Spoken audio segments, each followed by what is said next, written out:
Good morning, fam. Welcome back to Erica's EDC. Today I have the week 1 update on the small Sebenza 31 in MAGNACUT and the old timer Bruin in 1095 high carbon steel. We have a lot to talk about today, so we're going to get right into it. The angle is a little weird because I'm going to be doing some cutting demonstrations and showing you some materials that I used to put edges on these, so that's why you guys are not looking at my face today. I apologize. But we have a whole bunch of stuff to go over. So let's start with the Sebenza. We've been using this for about a week consecutively, but we were using it beforehand as well. And this knife is absolutely incredible so far. I am highly, highly impressed with this MAGNACUT. So this is like a GP Knives exclusive with the inlays, the ebony wood inlays, and we have the gold stud, gold lanyard tube, and standoff there. Very, very nice. So like I said, I've been using this for a week consecutively, but I was also using it prior to that as well. And today we did a whole bunch of maintenance. So I put a fresh edge on it. Well, okay, not a fresh edge. I retouched the edge for the first time with a strop. And I took it apart and cleaned it. Re-lubed it with the Reeve fluorinated grease.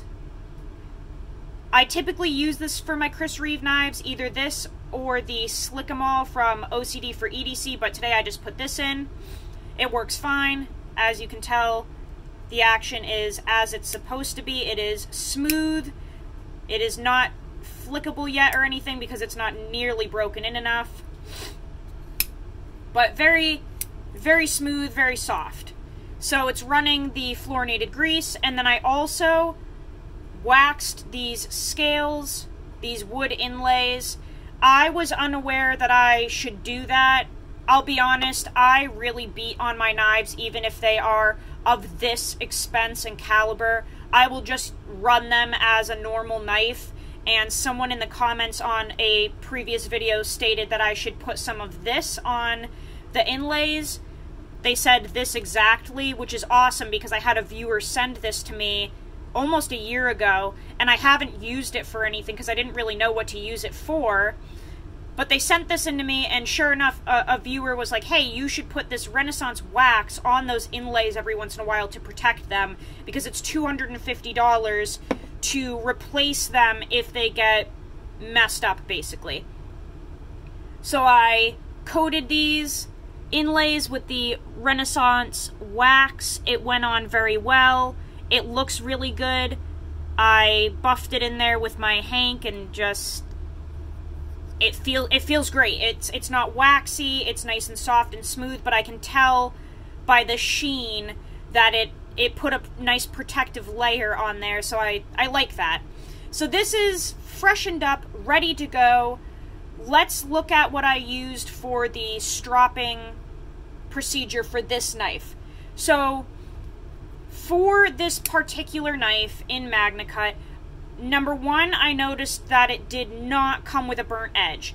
And Reeve knives, in my opinion, never come with burnt edges. I've never had one come through with a burnt edge. They're always a very nice convex edge, very well done, and they're never burnt. So I knew right off the bat that I didn't need to hit the stones with this for the first time, and that I could probably use a nice hard strop with some green compound, and that it would work well. And that's exactly what I did. So this is one of my favorite strops. This is from TRM, Three Rivers Manufacturing. They're in Massachusetts. They are my neighbor, and they sent this to me probably a year ago. And this is their handmade strop with some green polishing compound that they send with the strop. And it also has a bare side as well. And both sides are very hard, extremely high quality leather. This is very, very hard. It has no give. You could probably hear that. I mean, extremely hard. So the reason I chose this was because the MAGNACUT from Reeve is being run at 63 to 64 HRC. That's honestly pretty hard. So I knew that if I used anything too soft, it would not make any progress with this blade because it is heat treated to a high hardness. So I chose this strop because it has no give, and this polishing compound on this hard leather should put a semi-polished edge on the knife and make it perform pretty well. So I used the green side first, and then I did some passes on the bare leather, and I'm going to show you guys the results of that process in 1 second. I just need to put this back in its little plastic slip here. Okay, so we have some paper, and this is the edge that we have now.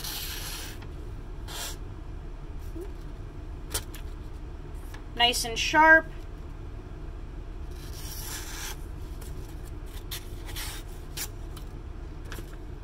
So it left a, let's see if we can pick that up.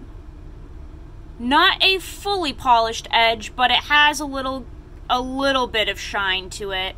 And if I had done like a very long procedure with this, I could have polished it, but that wasn't really my intention. I just wanted an edge back on it because it was completely dull, which I showed you guys in the video last night.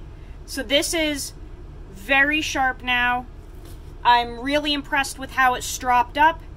It was a great experience, and it was doing exactly what MAGNACUT should do when it's treated correctly. It was very easy to strop back. It was not a long process. It's nice and sharp now, and I didn't need anything crazy to bring back the edge. I didn't need basswood. I didn't need anything expensive. Literally just one strop, and that's it.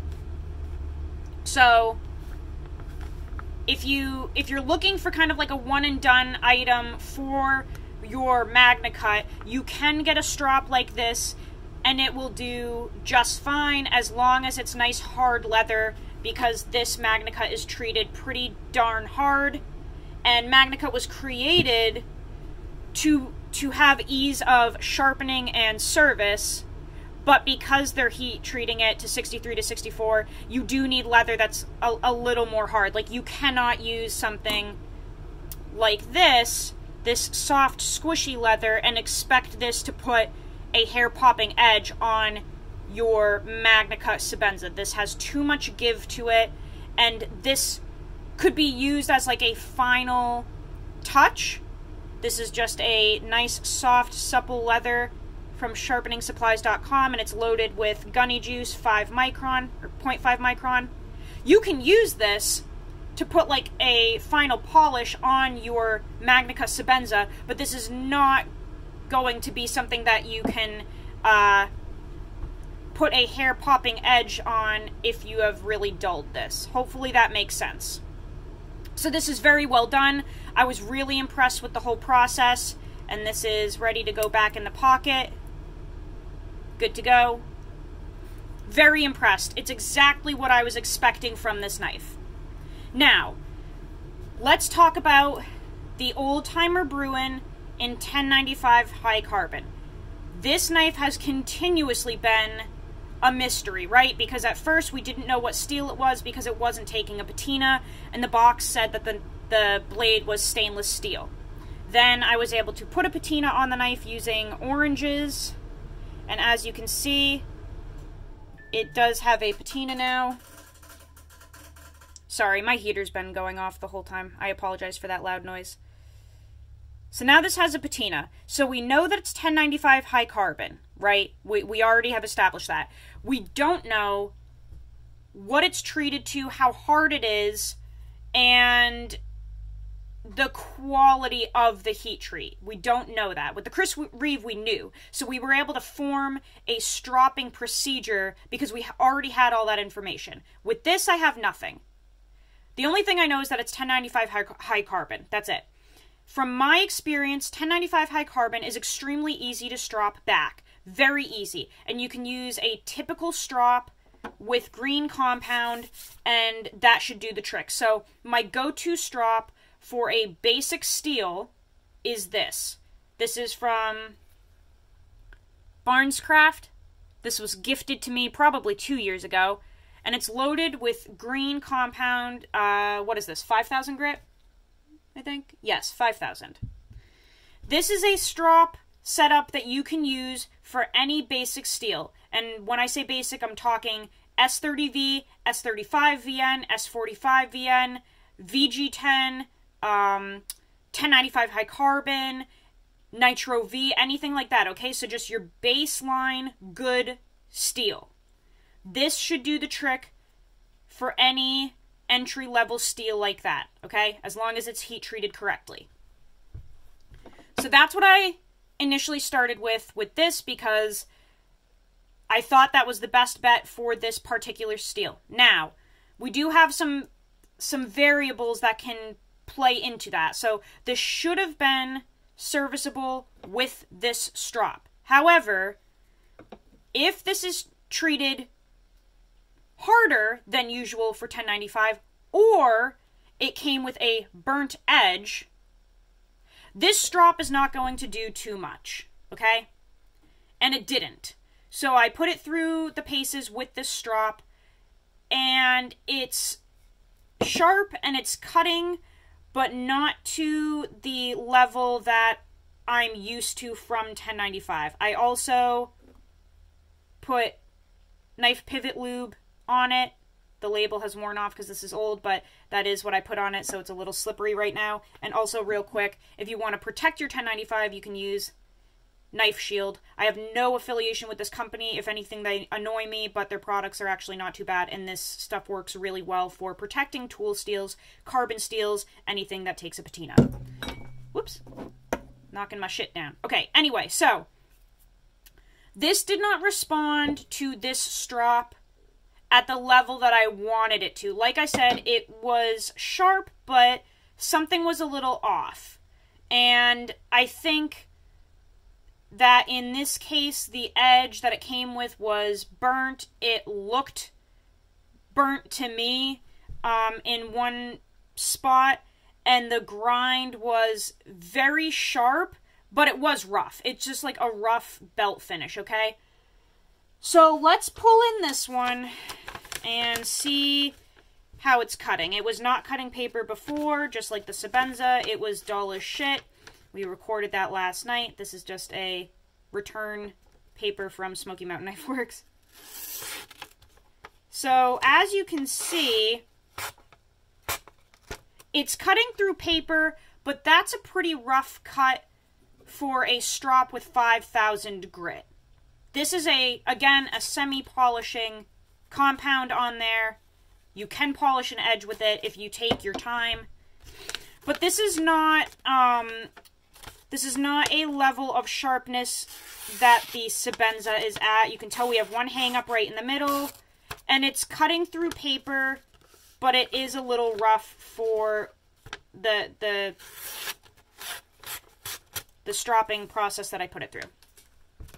So, I think that these Bruins are coming with very sharp edges that are done on a belt, but they're a little bit rough, like a case knife, and you may just be better off when you dull the factory edge to put your own edge on it, or right from the get-go do your own edge, because I'm telling you right now, the edges that these are coming with are not serviceable on a strop. It's just not worth your time, okay? This should have done the trick with 1095, and it just didn't. It just didn't.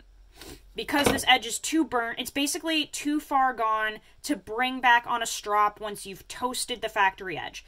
So I suggest not wasting your time stropping these knives and just put a fresh edge on it. I'm going to do that as soon as this completely loses its bite from the strop. And, you know, now I know, but I wanted to try to bring it back on a strop, and it wasn't worth my time. I should have just put a new edge on it. But now we know, you know, some knives you can strop a factory edge back if they are well done, like the Reeve. This knife came with such a beautiful edge that was not burnt, that was not rough. So once it got dull, we were able to refresh that very easily and not remove material. It was not necessary to remove material from this particular knife because this is beautifully executed MAGNACUT. Not burnt, treated high, nice and hard. That's what she said. It's just, this is perfect. This is what it's supposed to be, especially for the money. But you are not going to get that same experience and quality from a knife that's $70, right? And we don't know anything about it, really. We have no idea. But now we know. Put your own edge on it. It's not worth trying to strap back. It feels like it's treated pretty well, like it's treated pretty hard for $10.95. But those factory edges that they're doing, I think they're just whizzing through on a wheel or something or a belt and just whoosh, whoosh, and it's a rough finish that a strop is just not going to be able to touch. So hopefully that provides some information for you guys on the old-timer Bruin in $10.95 and the Chris Reeve Small Sebenza 31 in MAGNACUT. I think these videos are really important to make because testing and reviews can't be done unless you're sharpening the knives, stropping the knives, and using the knives, guys. You cannot do a review on a knife if you do not use it and you do not service that edge. So I think this was a great example of the differences in quality of finished edges, factory edges, all that good stuff. I'm excited to put my own edge on this knife as soon as I dull this stropped edge, but yeah, I'm really happy with both of these so far. I'm really enjoying using both of these knives. They're fantastic. So that's all I've got for you guys today. I will see you on the next video. I would love if you went and used your shit today. It would make me very happy. It would make me happy if you learned how to sharpen your knives or strop them. And it would make me the happiest little nugget in the whole world if you went and bought a knife slip from Richter Knives. He is making the best slips on the market right now. They are better than Hitch and Timber. They are better than Open Seas Leather. They are better than everyone. Everyone's doing a fantastic job. They really, really are. But I just have to, call it how I see it. And Richter Knives, Michael over at Richter Knives, is just simply doing the best work right now that you will find. The most creative, the most textured, end of story. Everyone's doing a great job. You guys are all crushing it out there doing your leather work. But Michael is just taking the cake right now, and I just have to point that out. So go buy a knife slip from Richter Knives. You can contact him on Instagram. His Instagram tag name is Richter Knives. Go put an order in for a slip. He can make you basically anything. I'll see you guys soon. I love you so much. Take care. Adios.